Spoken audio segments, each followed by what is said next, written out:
अस्सलाम वालेकुम। आपको आज के प्रोग्राम में खुशामदीद। खैबर पख्तूनख्वा का जो सूबा है वो सियासी महाज का नया मरकज बन गया है। हुकूमती सतह पर आम मुलाकातें, अपोजिशन के बयानात और वजीर आला खैबर पख्तूनख्वा अली मीन गंडापुर के चैलेंज से ऐसा लगता है सियासी दर्जा हरारत एकदम बढ़ गया है। इन बातों के दौरान वजीर आजम शहबाज शरीफ से गवर्नर खैबर पख्तूनख्वा फैसल करीम कुंडी और अवामी नेशनल पार्टी के सरबरा एमल वली खान ने मुलाकातें की। गवर्नर खैबर पख्तूनख्वा फैसल करीम कुंडी ने मुलाकात के बाद बताया कि अगर अपोजिशन के पास अक्सरियत हो तो हुकूमत की तब्दीली आईनी हक है, इसे साजिश कहना दुरुस्त नहीं। उन्होंने वाजे किया कि गंडापुर के खिलाफ साजिश करने के लिए उनके अपने लोग ही काफी हैं। दूसरी तरफ अवामी नेशनल पार्टी ने खैबर पख्तूनख्वा हुकूमत के गिराने के किसी भी अमल का हिस्सा बनने से इनकार कर दिया है। एएनपी के मरकजी तर्जुमान इंजीनियर एहसानुल्लाह खान ने कहा कि केपी हुकूमत गिराने के किसी भी अमल में एएनपी शरीक नहीं होगी और ना ही एएनपी किसी हॉर्स ट्रेडिंग का हिस्सा बनेगी। उन्होंने कहा कि कुछ जमातों की ख्वाहिश है कि केपी में अपोजिशन की मुश्तरका हुकूमत आए, लेकिन हम जमहूरी लोग हैं और गैर जमहूरी अमल हमारी रवायत नहीं है। इससे पहले गुज़िश्ता रोज वज़ीर आज़म की मरकजी सदर एएनपी जो है एमल वली खान से भी मुलाकात हुई थी, जिसमें मुख्तलिफ वफाक के वज़रा और मुअव्विनीन खुसूसी भी शरीक थे। JUIFA के सरबराह मौलाना फजल रहमान ने भी खैबर पख्तूनख्वा हुकूमत के खिलाफ किसी मुमकिना तहरीक अदम एतमाद से अलहदगी इख्तियार कर ली है। रोजनामा जंग की एक खबर के मुताबिक मौलाना फजल रहमान का पैगाम अडियाला जेल में बानी चेयरमैन PTI तक भी पहुंचाया गया है, जो उनकी बहनों के जरिए जेल मुलाकात के दौरान दिया गया। इस पैगाम में मौक़िफ़ इख्तियार किया गया कि हुकूमत गिराने के लिए मौलाना से राब्ता किया गया, लेकिन उन्होंने इनकार कर दिया था। गुज़िश्ता रोज मुशीर वज़ीर आज़म राना सनाउल्लाह ने कहा कि वज़ीर आज़म और मौलाना फजल रहमान की मुलाकात में मैं मौजूद था, इसमें खैबर पख्तूनख्वा की हुकूमत गिराने की किसी ने बात नहीं की। हुकूमती नुमाइंदों का यह भी कहना है कि PTI की सूबाई हुकूमत के खिलाफ तहरीक अदम एतमाद की कोई ऑप्शन ज़ेर गौर नहीं। आज मुस्लिम लीग नून के रहनुमा सेनेटर इरफान सदीकी ने कहा कि अदम एतमाद से मुतालिक कोई तजवीज़ किसी भी आला सतह पर ज़ेर बहस नहीं है। इस मामले पर लेकिन रद्दअमल मुसलसल आ रहा है। वज़ीर आला खैबर पख्तूनख्वा अली मीन गंडापुर ने जारहाना रद्दअमल दिया था और उन्होंने गुज़िश्ता रोज़ रियासत को खैबर पख्तूनख्वा हुकूमत गिराने का चैलेंज देते हुए कहा था कि मेरा चैलेंज है, मेरी हुकूमत गिरा कर दिखाओ। लेकिन इसके साथ ही पार्टी के अंदर कुछ मुज़ाकरात या बातचीत के लिए भी आवाज़ें उठ रही हैं। गुज़िश्ता रोज़ पाकिस्तान तहरीक इंसाफ के जो पार्लिमानी पार्टी का जो इजलास हुआ उसमें 80 रहनुमाओं का एक खत भी पेश किया गया और ज़राए का कहना है कि आमिर डोगर ने इस इजलास में इन रहनुमाओं का खत पढ़कर सुनाया। जेल में कैद 5 PTI रहनुमाओं ने पार्टी को दरपेश बदतरीन बहरान से निकलने का वाहिद रास्ता मुज़ाकरात को करार दिया था। आज इमरान खान की बहन अलीमा खान ने भी जुडिशल कॉम्प्लेक्स में गुफ्तगू के दौरान इमरान खान का पैगाम देते हुए कहा कि बानी ने कहा है कि इस हुकूमत को कबूल नहीं करना, सारी जिंदगी जेल में रहूं। अब खैबर पख्तूनख्वा की जो सियासी सूरत हाल है, क्या रुख इख्तियार करने जा रही है, हुकूमत क्या सोच रही है इस KP की सूबाई हुकूमत के हवाले से, और क्या कोई इंटरवेंशन होने जा रही है या नहीं, इस पर प्रोग्राम के हिस्से से में बात होगी। मियाँ जावेद लतीफ़ साहब मेरे साथ मौजूद हैं, मुस्लिम लीग नून के सीनियर रहनुमा हैं। मियाँ जावेद लतीफ़ साहब, बहुत शुक्रिया आपके वक्त का। जावेद लतीफ़ साहब, ये जो बहस चली हुई है इस वक्त कि खैबर पख्तूनख्वा की हुकूमत को हटाने की बातें हो रही हैं, आपके ख्याल में क्या ऐसी कोई कोशिश करनी चाहिए हुकूमत को या नहीं? मैं शुक्रिया रहमान अदर साहब। मैं एक गुजारिश कर दूं कि बात तो ये है कि अगर कोई बात हुई है तो उस पर गौर या उस पर दो तरफा बयानात आते भी हैं, लोग बात करते भी हैं, एक चीज़ का वजूद ही नहीं और उस पर इस तरह की गुफ्तगू मेरे ख्याल में वैसे नामुनासिब है, इसलिए कि जो हैं खैबर पख्तूनख्वा के वज़ीर आला, आपको मेरे ख्याल उनको संजीदा भी नहीं लेना चाहिए। जिस तरह के इमरान खान साहब को आप संजीदा लेंगे तो अगले दिन आपको एहसास हो जाएगा कि यार मैंने एम ही कोट किया, उनको बात कुछ और निकली है। अब जिस तरह वो कह रहे हैं कि मैं मौजूदा हुकूमत को तस्लीम नहीं करता या मौजूदा हुकूमत से मुज़ाकरात करने की मतलब ये है कि आपने उसको तस्लीम कर लिया। 2 दिन पहले वो कह रहे थे कि मौजूदा हुकूमत से बात करनी चाहिए, यही अलीमा खां कह रही थी, यही इनके वजीर आला कह रहे थे या बाकी लोग भी बात कर रहे थे कि हाँ हमें मुज़ाकरात करने चाहिए हुकूमत से भी, और जिनसे वो हमेशा ख्वाहिश रखते हैं कि उनसे भी किए जाएं। तो मैं समझता हूँ कि एक ऐसी बात जिसका वजूद कोई नहीं, वो उन चीजों पे पर्दा डालने के लिए जी जरूर एक नॉन इशू को इशू बनाया जा रहा है कि ताकि उनकी करप्शन पे, ताकि उनकी बेजाबगियों पे, ताकि उनकी बैड गवर्नेंस पे या उनकी अंदर की तकसीम पे। और देखिए रहमान, जो लोग बात करते हैं ना कि जी उनके जी अंदर ग्रुप बंदी हो गई, उनके अंदर, देखें इतना लंबा अरसा 2, 2.5, 3 साल का किसी जमात पे भी आए तो जी उसमें से छोटी मोटी ग्रुप बंदी नाराजगियां होती हैं। मैं इसको जी किसी तौर पर भी ना हवा देना चाहता हूं, ना ये समझता हूं कि इसको बुनियाद बना के कोई जमात खत्म हो जाएगी या कोई जमात बरसरे इक़्तिदार आ जाएगी। अच्छा ये कतन इस तरह का अंदिया देना या सोच के अगर पार्लिमान के लोग तकसीम हो जाएं तो जमातें तकसीम हो जाती हैं। कभी जमातें इस तरह ना मरती हैं ना जिंदा होती हैं। हमेशा वोटर के अच्छा जरिए, ठीक है। सपोर्टर के जरिए जमातें बनती भी हैं, जमातें टूटती भी हैं। तो मैं समझता हूं कि जो उनका वोटर लेकिन सपोर्टर है वो मियां साहब टूट रहा देखिए, है असल इस मसला तो वजह से।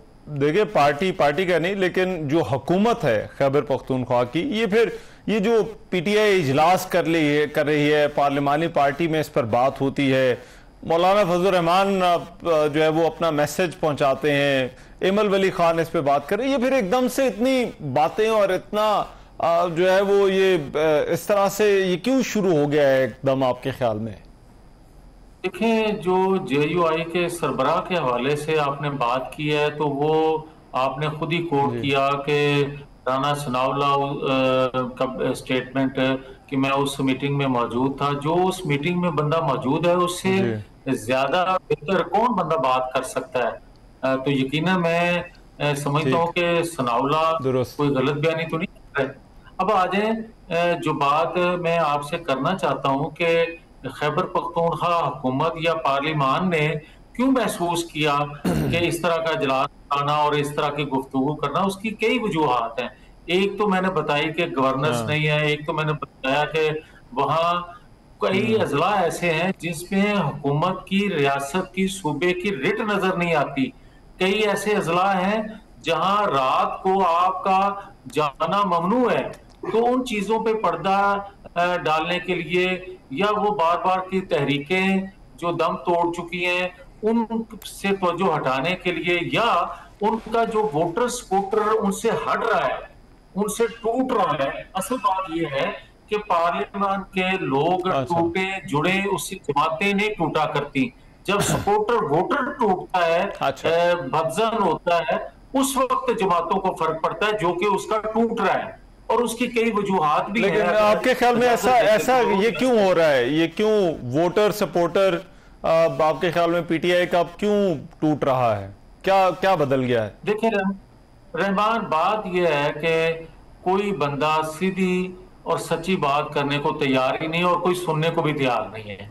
वजह कि हर कोई कहता है कि मुझे ये बात मुश्किल जो है ये कहने की जरूरत क्या है। हकायक ये है कि इमरान खान कोई मकबूल नहीं था। इमरान खान के पीछे कोई अच्छा ऐसा काम नहीं था 4 साल की हुकूमत में कि जिसको वो कैश करवाए और लोग उसके साथ खड़े हों। हाँ, एक हकीकत जरूर है कि उस वक्त की ताकत जो थी एस्टेब्लिशमेंट की, 4 साल उन्होंने इमरान खान के साथ मिलके वो काम किए। और इमरान खान का भी मलबा वो जब खुद उन्होंने उठा लिया तो उस वक्त की क्यादत से अवाम के, कौम के फैसले बढ़ गए। ना उस वक्त कोई आइन कानून रह गया, ना कोई गवर्नेंस रह गई, ना हाँ कोई ईमानदारी से कोई बंदा काम, और ना ही मईशत का कोई हार रह गया, ना कोई रोजगार रह गया। असल वजह ये थी कि जिससे लोग नाराज थे और उनकी एहसास महरूमियां उजागर हो गई। अब आ जाए कि इमरान खान ने जो अच्छा ही हुकूमत से हटे और उन्होंने एक नारा दिया कि ये एस्टेब्लिशमेंट जो है, ये क्यादत नाम लेके उन्होंने कहा कि इनकी वजह से पाकिस्तान तरक्की नहीं करता, और पाकिस्तान तब तरक्की करेगा जब इनसे कौम की जान छूटेगी या एक फेयर फ्री इलेक्शन होंगे। अब ये बातें हकीकत थी उस वक्त के लोगों को इंसाफ भी नहीं मिल रहा था, और ये खुद मसूफ उसमें शामिल थे। पॉपुलर हो गए, इलेक्शन भी आ गया 24 का, 8 फरवरी भी गुजर गया। अब आज वो पॉपुलैरिटी चलती आ रही थी, ये हकीकत है। कम हो ज्यादा हो, आप ज्यादा कह देंगे, मैं कम कह दूंगा, ये एक अलग इशू है। मगर जब इंडिया से जंग आपकी हुई, और इंडिया की जंग में जो रवैया, जो स्टांस बानी ने लिया, और उसका तर्जमा जेल से बाहर आके अलीमा खान ने किया, तो उसके बाद जो उसका वोटर सपोर्टर था, इमरान समझता था कि मैं जहां तक भी लेके जाऊंगा वो शेख मुजीब की तरह या किसी और की तरह ये वहां तक या उस रास्ते पे चल निकलेंगे। मगर उसका वोटर सपोर्टर उसको छोड़ के रियासत के साथ खड़ा हो गया। और आपको याद होगा कि इंडिया ने भी यही समझा था, इजराइल ने भी यही समझा था कि ईरान में या पाकिस्तान में कि शायद कोई गासिब हुक्मरान हैं जिनके से छुटकारा हासिल करने के लिए लोग बाहर आ जाएंगे। ऐसा नहीं हुआ, बल्कि लोगों ने रियासत के लिए अपनी जान तक देने के लिए जो तो आप ये कह रहे हैं ये 10-11 मई के बाद, मियां साहब आप ये कह रहे हैं 10-11 मई के बाद ये सारी सूरत हाल तब्दील हो गई है? ये रहमान, ये एक हकीकत है। कोई और बड़ा तीर ना मौजूदा हुकूमत ने ऐसा मार लिया है कि जिससे लोगों की इश्क में मुब्तला लोग मौजूदा सेटअप के साथ हो गए हैं। हाँ, ये जरूर है कि उनका कच्चा चिट्ठा जिनसे उनको इश्क हो गया था या हो रहा था, उनका कच्चा चिट्ठा रियासत के हवाले से बाहर आ गया। और जिस दलेरी से मौजूदा एस्टेब्लिशमेंट क़यादत ने और एक मनसूबाबंदी से जो जवाब दुश्मन को दिया, उसकी वजह से लोगों को उनसे प्यार हुआ, लेकिन उनसे कि हमारी सलामती जो है वो महफूज है कम से कम। राइट, लेकिन मियां साहब अब पीटीआई ये कह रही है, और वो जो उनके लोगों ने भी लिखा है और जो रहनुमाओं से भी बात हो रही है, अब ऐसा लगता है कि वो कहते हैं सियासतदानों से भी बात हो सकती है या की जा सकती है। तो आपके ख्याल में पॉलिटिशियन टू पॉलिटिशियन पीटीआई के साथ जो है वो कोई बात हो सकती है अभी या नहीं हो सकती? देखिए रहमान, दो चीजें हैं। जो सियासतदान हैं उनको आपस में टेबल पे मुज़ाकरात और नेगोशिएट, और वो आइन कानून या एक कोई रूल्स ऑफ गेम जो है वो आप बनाने के लिए बात कर सकते हैं। मगर आप जो हकीकत है उसको मानने के लिए जब तैयार ही नहीं होंगे तो उनसे बात कैसे हो सकती है? भाई मुझे ये कोई बताए कि क्या इंडिया के साथ आपकी जंग हो और आपकी बहन जो है वो जो गुफ्तगू करें, मैं बयान करते हुए वो मुझे शर्म आती है, और कि कोई पाकिस्तानी ऐसा तसव्वुर कर सकता है? और कोई क्या एक दफा उसने किया? क्या आईएमएफ को खत नहीं लिखे? क्या उसने अपने 2 वज़ीरे खजाना जो थे सूबों के, उनके जरिए खतूत नहीं लिखवाए? क्या उसने पाकिस्तान मुखालिफ कुव्वतों से मदद नहीं मांगी? क्या उसने सुपर पावर से क्या कुछ नहीं कहा?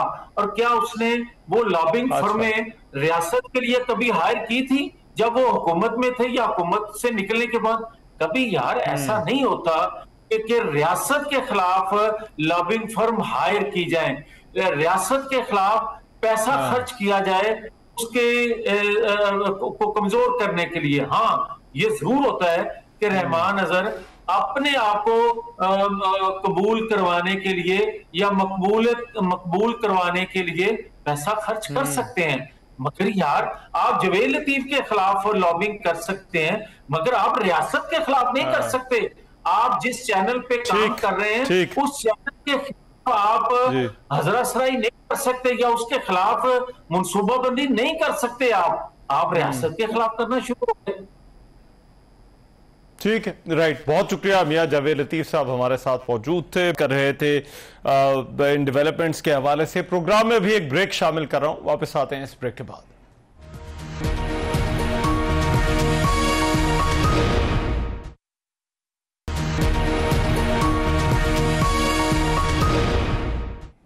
Welcome back after the break. Khyber Pakhtunkhwa हुकूमत के हवाले से जो इस वक्त एक सियासी बहस चल रही है, क्या कोई हटाने की बात है, क्या कोई संजीदा एफर्ट है या फिर नहीं, इस पर प्रोग्राम में जो है वो बात करने के लिए अली मोहम्मद खान साहब इस वक्त मेरे साथ मौजूद है। पाकिस्तान तहरीक इंसाफ के रहनुमा है, मेंबर कौमी असम्बली हैं, उनसे इस हवाले से बात करते हैं। अली मोहम्मद खान साहब बहुत शुक्रिया आपके वक्त का। अली मोहम्मद खान साहब, सबसे पहले तो आपको इस सारी बहस में क्या लगता है, क्या कोई संजीदा कोशिश नजर आती है खैबर पख्तूनख्वा की हुकूमत को हटाने की, या फिर ये कोई पॉलिटिकल एक्सरसाइज ही है? बहुत शुक्रिया रहमान अज़हर साहब। बिस्मिल्लाहिर्रहमानिर्रहीम, अल्लाहुम्मा सल्लि अला मुहम्मदिन व अला आलिहि व सहाबिहि वसल्लम। खैबर पख्तूनख्वा इस वक्त एक बड़ा हसास सूबा बन गया है। वहाँ दहशतगर्दी का भी मसला है, पड़ोस में अफगानिस्तान भी है, वहाँ भी इश्यूज आपके हैं। ऐसी सूरत हाल में एक मकबूल हुकूमत जिसके पीछे अवाम खड़ी है, अगर खुदा न खास्ता उसके खिलाफ आप कोई साजिश करेंगे तो क्या इस्लामाबाद से फिर आप खैबर पख्तूनख्वा के मसाइल हल कर सकते हैं? ये एक ऐसी सियासी दलदल और ऐसा एक तारीख बाब खुल जाएगा जिसमें फिर किसी की भी खैर नहीं है। तो मैं नहीं समझता कोई ऐसी संजीदा कोशिश होगी।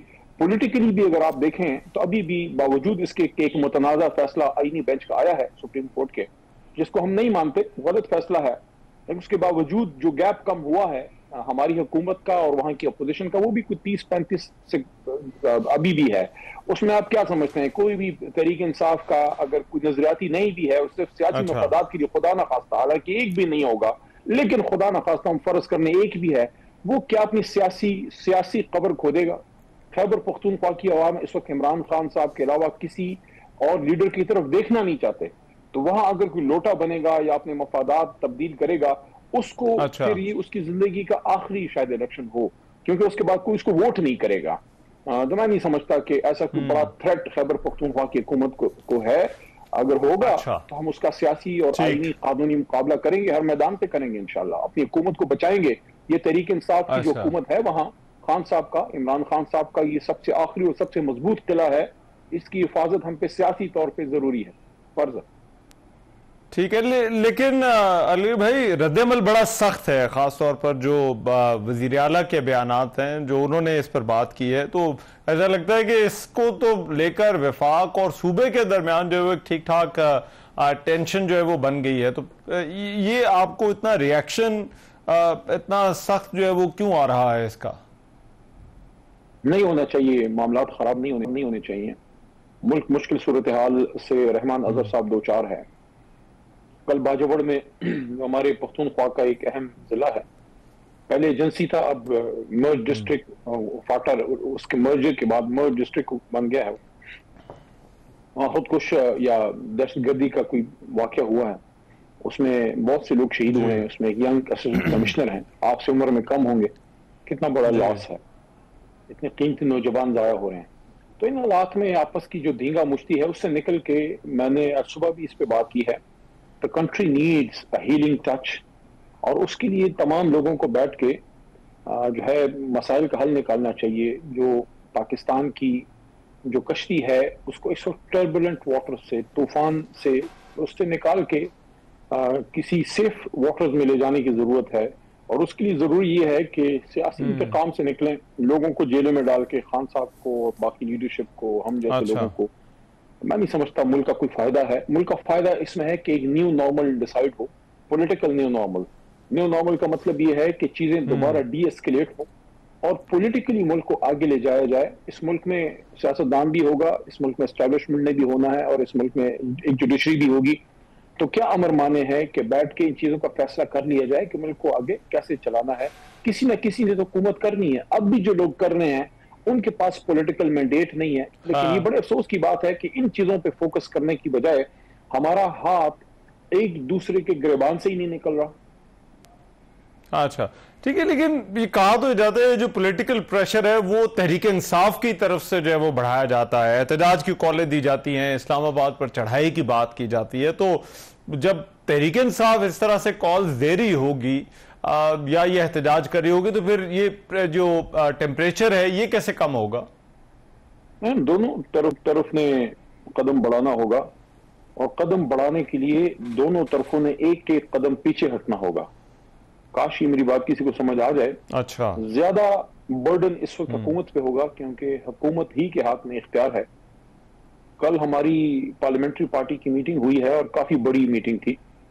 नॉर्मली उसमें आमतौर पे सूबाई मेंबरान नहीं होते, आमतौर पे मेंबरान कौमी असम्बली या सेनेट उसमें होते हैं।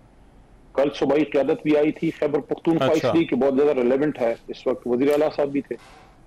तो इस बात पे इत्तेफाक राय पाया गया कि अगर एहतजाज करना है तो उसको हम एक पुरअमन तौर पे मुल्क में फैला सकते हैं। मैंने भी तजवीज दी है कि अगर एहतजाज करना है तो जितना मैंने खान साहब को अभी जज किया है, हालांकि 6-7 महीने से तो मेरी अपनी मुलाकात नहीं हो रही, लेकिन जो लोग जा रहे हैं उनकी गुफ्तगू से जो आइडिया हो रहा है वो यही है कि खान साहब इस्लामाबाद की तरफ नहीं, लेकिन मुल्क में एक पुरअमन एहतजाज जरूर कॉल दे सकते हैं। अगर हो पूरे मुल्क में पुरअमन तौर पर निकला जा सकता है, लेकिन साथ साथ जो गुफ्तगू का ऑप्शन है, जो मुज़ाकरात का ऑप्शन है, जो वज़ीर आज़म शहबाज शरीफ साहब ने एक दावत दी हमारे चेयरमैन जनाब गौहर साहब को, और फिर परसों की तारीख में जो लाहौर से हमारे असीरान का एक लेटर, एक खत आया है, तो उससे फिर ये लग रहा है कि मुज़ाकरात का ऑप्शन भी शायद हो।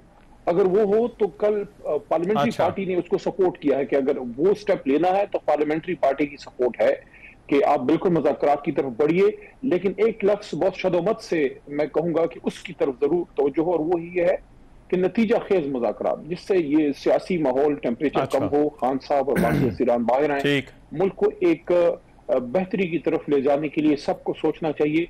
ये हुकूमत भी 1.5 साल तो रहमान साहब पूरे कर ही गई है, तो बाकी जितना भी वक्त है इनको ये भी पता है कि हमेशा उनको एस्टैब्लिशमेंट का ये सपोर्ट शायद ना हो। कोई भी सियासी जमात एक लंबे तवील अरसे तक सियासी सपोर्ट यानी अवाम की सपोर्ट के बगैर नहीं रह सकती, ऐसी जैसे मछली पानी के बगैर नहीं रह सकती। तो किसी सियासी जमात की बका के लिए जरूरी है कि उसकी लाइफ लाइन अवामी सपोर्ट है, जो इस वक्त पीडीएम हुकूमत की नहीं है, फॉर्म 47 की। तो इन सारी चीजों को अगर आप इकट्ठे करें तो हासिल वसूल यही बनता है कि आखिर को आपने बैठ की गुफ्तगू करनी है। अगर आपने मजीद नुकसान से बचना है तो द सूनर द बेटर। ठीक, लेकिन तहरीक इंसाफ का एक मौक़िफ़ रहा है कि हमने तो ताकतवर हलकों या इस्टेब्लिशमेंट से हमने जो है वो बात करनी है, क्योंकि हुकूमत के पास जो है वो इख्तियारात नहीं है या इनसे बात करने का कोई फ़ायदा नहीं है। लेकिन आप ये कह रहे हैं कि पार्लिमानी कमेटी के जो पार्लिमानी इजलास में जो गुफ्तगू हुई है उसका क्या ये मतलब लेना चाहिए कि हुकूमत के साथ भी या इन जो भी सियासतदान हुकूमत में है इनके साथ भी बात हो सकती है? देखिए, आइडियली स्पीकिंग, आईनी तौर पे अगर आप प्योरली डेमोक्रेटिक नॉर्म्स की बात करें तो किसी सियासी जमात की एस्टैब्लिशमेंट से मुज़ाकरात हो ही नहीं सकते। लेकिन जिस सूरत हाल में हम पहुंच गए एक ऐसे मुल्क में जहां 3 मार्शल लाए, इमरजेंसियां, पता नहीं क्या क्या लग चुका है, हुकूमती डिफेंस मिनिस्टर बैठ के कह देता है जनाब हाइब्रिड पता नहीं हुकूमत है, हालांकि उनके DGISPR साहब ने कहा कि हमारा कोई ताल्लुक नहीं है, लेकिन वो जिस डिफेंस मिनिस्टर के नीचे हैं वो कह रहे हैं हाइब्रिड रजीम है। तो इन सारी चीजों को देख के इस मसले से या इस दलदल से, जिसको मैं सियासी दलदल कहूंगा, इससे निकलने के लिए जरूरी यह है कि हर वो शख्स अब इससे निकलने में या निजाम को निकालने में अपना किरदार अदा करे जो जिम्मेदार है इस दलदल में सबको पहुंचाने की। ये नहीं हो सकता कि रहमान अजहर मुझे या मैं, चलो छोटे भाई अब अली मोहम्मद रहमान अजहर को हाथ से पकड़ के दलदल किनारे छोड़ जाए, वो उसमें गिर जाए, मैं साइड पे बैठ के कहूं कि खुद ही निकलो। नहीं, अब खुद हम सब ने मिलकर इससे निकालना है। तो यस, आइडियली स्पीकिंग तो सिर्फ सियासी जमात का सियासी जमात से बात होनी चाहिए, लेकिन मौजूदा हालात में सबसे बात होनी चाहिए। और ये कोट लखपत के खत में भी है जो असीरान का है। मेरी अपनी इस पे मेरा ओपिनियन ये है कि सियासी जमात इब्तिदा करे, सियासी जमातें ही इब्तिदा करेंगी और उसमें आगे चल के उनसे भी बात हो सकती है। अब पार्टी इस पे क्या फैसला करती है वो जनाब इमरान खान साहब का फैसला होगा और पार्टी क़यादत का। लेकिन मेरे ख्याल में जिस तरफ मुझे चीज बढ़ती नजर आ रही है कि अगर संजीदगी हुकूमत की तरफ से नजर आई तो हो सकता है तहरीक इंसाफ भी एक कदम बढ़ाए और इब्तिदा हो जाए गुफ्तगू का। और असल में तो करना क्या है, असल में तो इस मुल्क को, इस सियासी निजाम को इस हाइब्रिड रजीम से निकालना है और हमेशा हमेशा के लिए फैसला करना है कि हुकूमतें अवाम की मर्जी से आए और जो भी आए वो भी एस्टेब्लिशमेंट के जो तशवीश हैं या जो भी चीजें हैं उनको भी मद्देनजर रखे। क्योंकि इस मुल्क में अगर किसी हुकूमत में होना है तो साथ में यहाँ आर्मी ने भी होना है, एयरफोर्स ने भी होना है, सिविल ब्यूरोक्रेसी ने भी होना है, जुडिशरी भी अपना काम करेगी। तो इन सब चीजों को एंटिटीज की हैसियत को तस्लीम करते हुए फिर आपको वो जो कहते हैं ना कि ना एक इमरानी मुआहिदा इसको कहें या जो भी आप इसको नाम दें, मैं 2 साल से चीख रहा हूँ। ये आपके प्रोग्रामों में मैं अर्ज करता रहा हूँ, आपके सीनियर हैं हामिद मीर साहब, उनके प्रोग्राम में अर्ज करता रहा हूँ, बहुत से और आपकी जर्नलिस्ट दोस्तों के। जब इलेक्शन अभी नहीं हुआ था 8 फरवरी का, मैं जब जेल से निकला उसके बाद से मैं एक ही बात कर रहा हूँ कि इस मुल्क को सियासी इंतकाम की नहीं, सियासी इस्तेहकाम की जरूरत है। तो एक आदमी से तो नहीं हो सकता ना, एक इमरान खान तो सब आपको नहीं ऑफर कर सकता। जब जब मुल्क को जरूरत पड़ी, आखिरी बात, जब जब पिछले 1.5-2 साल में या पिछले 6-7-8 महीनों में बिलखुसूस मुल्क को जरूरत पड़ी है। आप मुझे एक वाकया बताएं जहां इमरान खान साहब पीछे हटे हों, खासकर पाक भारत जंग में, जब मियां नवाज शरीफ साहब साबिक वजीर आजम हैं, वो मोदी का नाम लेने से कतरा रहे थे। खान साहब ने अडयाला जेल की काल कोठरी से मोदी को नाम लेके चैलेंज किया। तो और क्या सपोर्ट चाहिए आपको इमरान खान साहब से, रियासत के लिए, मुल्क के लिए, निजाम के लिए? राइट। लेकिन लास्टली, अगर आप तो ये कह रहे हैं कोई संजीदा कोशिश नहीं है, लेकिन अगर कोई ऐसी कोशिश होती है खैबर पख्तूनख्वा की हुकूमत को हटाने की, तो आपके ख्याल में उसके क्या असरात क्या होंगे? असिस्टेंट कमिश्नर कल शहीद हुए हैं, दिल बड़ा दुखी है। हमारे तो छोटे भाइयों की उम्र का होगा, जवान हमारे मेजर कैप्टन रैंक के छोटे बच्चे जो हैं वो शहीद हो रहे हैं, शहादतें आ रही हैं। इस वक्त मुल्क को सियासी इत्तेफाक राय की भी जरूरत है। बलूचिस्तान में BLA है, हमारे उधर सूबे में और दहशतगर्दी है पख्तूनख्वा में। यहाँ अगर आप सियासी हुकूमत, जो पॉपुलर तरीन हुकूमत है, एक पॉपुलर तरीन लीडर की, उसको खुदा न खास्ता किसी गैर आईनी तरीके से चलता करेंगे, तो फिर आप क्या करेंगे इस सूबे में? आपको तो यहाँ इस मैनस से, दहशतगर्दी के इस आउटरीच से लड़ने के लिए एक सियासी इत्तेफाक राय चाहिए। अगर आपने सियासी कट्टा अपने पे खोल दिया तो सियासी कट्टा बांधेंगे, दहशतगर्दी से मुकाबला करेंगे। आप क्या करेंगे? क्यों आपको ये जरूरत पड़ रही है इस तरह की सोचने की भी? अभी भी अगर हम होश के नाखून नहीं लेंगे, इसका मतलब है कि फिर शायद अल्लाह ही हमसे वाकई नाराज है कि हमारा कोई आगे का रास्ता नहीं बन रहा और एक दूसरे के गिरबानों में हाथ हैं कि पड़े हुए हैं। मैं समझता हूं ये इस निजाम की बहुत बड़ी सियासी अहमकानापन होगा कि वो खैबर पख्तूनख्वा में जहां दहशतगर्दी से मुकाबला है, जहां एक मुश्किल सूरत हाल है, वहां आप एक मकबूल हुकूमत को रुखसत करके वहां कोई भी और सोच सकते हैं। मेरे ख्याल में शहबाज शरीफ अगर थोड़ी बहुत भी सियासी समझ बूझ उनमें है, वो ऐसे किसी भी मशवरे को शायद उनको नहीं मानना चाहिए, और कोई उनको अगर ये मशवरा दे रहा है या हुक्म दे रहा है, दोनों सूरतों में उनको इनकार करना चाहिए। ठीक है, राइट। बहुत शुक्रिया। अली मोहम्मद खान हमारे साथ मौजूद है। प्रोग्राम में एक ब्रेक, वापस आ रहे हैं इस ब्रेक के बाद।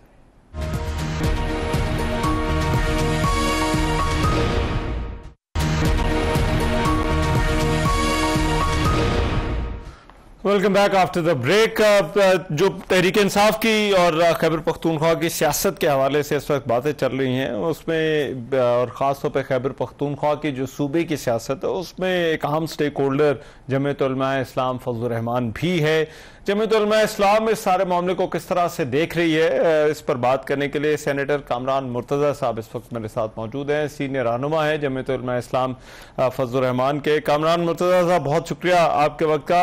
कामरान मुर्तज़ा साहब, ये KP हुकूमत की जो तब्दीली की बातें हैं, इसके बाद हमने देखा मौलाना फजल रहमान का एक बयान भी मीडिया में बताया जा रहा है कि उन्होंने पैगाम दे दिया है कि वो ऐसी किसी कोशिश का हिस्सा नहीं बनेंगे। हुकूमत ये कहती है कि ऐसी कोई कोशिश हो ही नहीं रही, या ऐसी कोई बात डिस्कस ही नहीं हुई। तो मौलाना साहब को ये पैगाम पहुंचाने की या ऐसी कोई बात करने की क्या जरूरत पेश आई? मौलाना का मौक़िफ़ एक तो करप्शन के हवाले से जो वहाँ पे जारी है और जिसका जो है ना वो कोई हिसाब ही नहीं है, उस हवाले से हो सकता है। और वैसे जो है ना मेरी अपनी चाहत भी जो है वो कोई अमीन गंडापुर साहब के लिए कोई अच्छी नहीं है। तो अदरवाइज जो है ना ये मामला पार्टी के अंदर डिबेट नहीं हो रहा। अच्छा, जो भी चीजें कोई होने जा रही होती हैं या जिसके ऊपर गौर हो रहा होता है वो चीजें कुक होना शुरू होती हैं, डिबेट होती हैं उस पर। तो अभी तक ये पार्टी में डिबेट शुरू नहीं हुई। अच्छा, लेकिन ये जो तब्दीली की बातें हैं या खैबर पख्तूनख्वा की हुकूमत की तब्दीली की, पार्टी इनको किस तरह से देखती है? आपने भी खुद जिक्र किया करप्शन का, तो क्या तब्दीली लाना दुरुस्त होगा? देखिए, गंडापुर साहब तो तमाम जो डिमांड्स हैं वो तो पूरी कर रहे हैं ना, जहाँ से डिमांड आती हैं, तो फिर क्या वजह क्यों होगी कि उनको तब्दील किया जाए? मुझे तो नहीं लगता। ये मुमकिन है कि उन पर प्रेशर बढ़ाने के लिए जो ना ये बातें हो रही हों, मगर जिस तरह से वो उनके साथ चल रहे हैं और हर स्टेप पे चल रहे हैं, तो कोई अभी तक तो मुझे कोई ऐसी वजह नजर नहीं आ रही कि कोई उसमें तब्दीली आए। और अगर वो कोई उनके साथ कोई इतना बड़ा प्रॉब्लम होता तो इस तरह से धांधली करके उनको लाने की जरूरत ना होती। अच्छा, और वैसे जिस तरह से खैबर पख्तूनख्वा की हुकूमत है, अब आप क्योंकि बड़ी ऑपोजिशन की जमात हैं, पार्टी किस तरह से देखती है जिस तरह से सूबा चलाया जा रहा है? कई स्कैंडल्स आ गए हैं और स्कैंडल्स इतने बड़े बड़े हैं या इस तरह से जो है ना वो पैसों की तकसीम हुई है कि आप सुनते जाएंगे और हैरान होते जाएंगे। पहले तो ये हुआ करता था, जो करप्शन का तरीका कार था या तरीका वारदात था, तो पहले कोई ठेके वेके या बाकी काम, वो कामों का वजूद भी किसी हद तक होता था और बाकी रिमेनिंग उसमें खाते थे। यहाँ तो कामों का वजूद तक नहीं है और बिलियंस जो है ना वो इधर उधर हो गए हैं। वो आपने अगर कोई बिलियंस जो है ना वो निकालने हो और आप बाइख्तियार शख्स हो वो खैबर पख्तूनख्वा के, तो वो दूसरे दिन चौथे दिन जो है ना वो अमाउंट जो है वो विड्रॉ हो जाती। अच्छा, ठीक है, राइट, बहुत शुक्रिया। सेनेटर मुर्तजा हमारे साथ मौजूद थे और बात कर रहे थे। दूसरी तरफ मुल्क में सिक्योरिटी की सूरत हाल के हवाले से कुछ अहम डेवलपमेंट्स हुए हैं। एक तो गुज़िश्ता रोज़ बाजोड़ में अफसोसनाक वाक़या पेश आया, जहां सदीकाबाद फाटक के करीब एक बम धमाका हुआ और इसके नतीजे में असिस्टेंट कमिश्नर नवागई समेत 5 अफराद शहीद हो गए, जबकि 10 अफराद को जख्मी हालत में अस्पताल मुंतकिल किया गया। धमाका उस वक्त हुआ जब असिस्टेंट कमिश्नर फैसल इस्माइल की गाड़ी फाटक के करीब से जो है वो गुजर रही थी। पुलिस ज़राए ने असिस्टेंट कमिश्नर और तहसीलदार की हलाकत की तस्दीक करते हुए कहा था कि उनके अलावा 2 पुलिस एहलकार भी शहीद हुए हैं। बाजोड़ महकमा इंसदाद दहशतगर्दी CTD ने बाजोड़ धमाके की इब्तदाई रिपोर्ट जो है वो तैयार कर ली, जिसके मुताबिक वाक़े में मुलव्वस 7 मुबैना दहशतगर्दों की निशानदेही की गई है।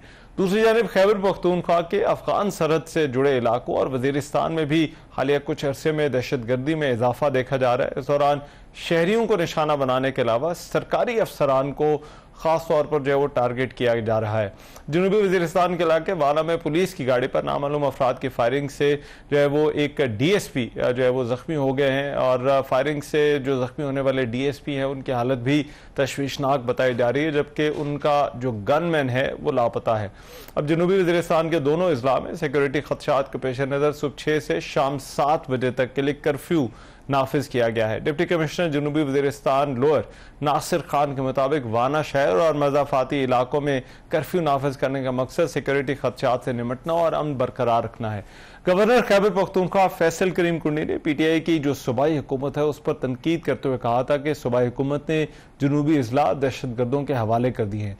इसके अलावा बलोचिस्तान हुकूमत ने जो है वो मस्तोंग में सिक्योरिटी फोर्सेज की कार्रवाई में 4 दहशतगर्दों के मारे जाने की अब तस्दीक की है। उन्होंने कहा कि गुज़िश्ता रोज़ मस्तोंग में एक वाक़या पेश आया, कुछ देर के लिए ऐसा तासुर कायम किया गया कि रियासत में दहशतगर्दों की रेट है, लेकिन साथ ही खैबर पख्तूनख्वा और बलोचिस्तान में गुरिल्ला जंग के तनाजुर में कुछ अहम शरई नुकात भी सामने आए हैं। मुफ्ती अब्दुल रहीम ने शरीयत की रोशनी में रियासती इक़दाम को जायज़ करार दे दिया है। उन्होंने कहा है कि गुरिल्ला जंग में अगर किसी पर शक हो तो इसकी गिरफ्तारी शरीयत के मुताबिक जायज़ है। अगर रियासत शक की बुनियाद पर 100 अफराद को गिरफ्तार करे तभी शरीयत इजाज़त देती है। मुफ्ती अब्दुल रहीम ने यह भी कहा कि गुरिल्ला जंग का मकसद मकामी आबादी को नुकसान पहुंचाकर रियासत से मुतनफ़र करना है और दहशतगर्दों की सोशल मीडिया पर हिमायत करने वाले भी जुर्म में बराबर के शरीक है। प्रोग्राम में एक ब्रेक शामिल करें, वापस आते हैं इस बात।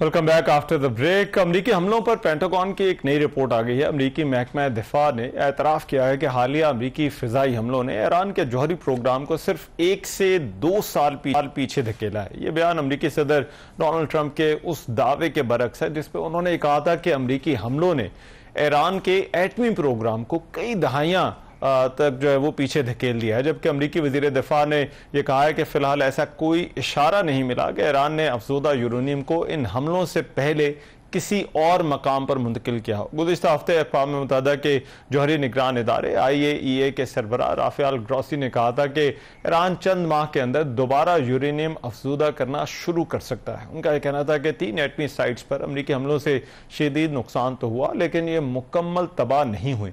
लेकिन दूसरी जानिब गुज़िश्ता रोज़ ईरान ने भी अमरीकी हमलों में जौहरी तनसीबात को नुकसान पहुँचने की तस्दीक कर दी थी। अमरीकी मीडिया को दिए गए एक इंटरव्यू में ईरानी वज़ीर ख़ारजा अब्बास अराग़ची ने तस्दीक की कि अमरीकी बमबारी से फर्दो जौहरी तनसीब को शदीद और संगीन नुकसान पहुंचा है। उन्होंने कहा था कि ईरान की एटमी तवानाई तंजीम में नुकसान का जायजा और तखमीना लगा रही है, जिसके बाद नुकसान की रिपोर्ट हुकूमत को पेश की जाएगी।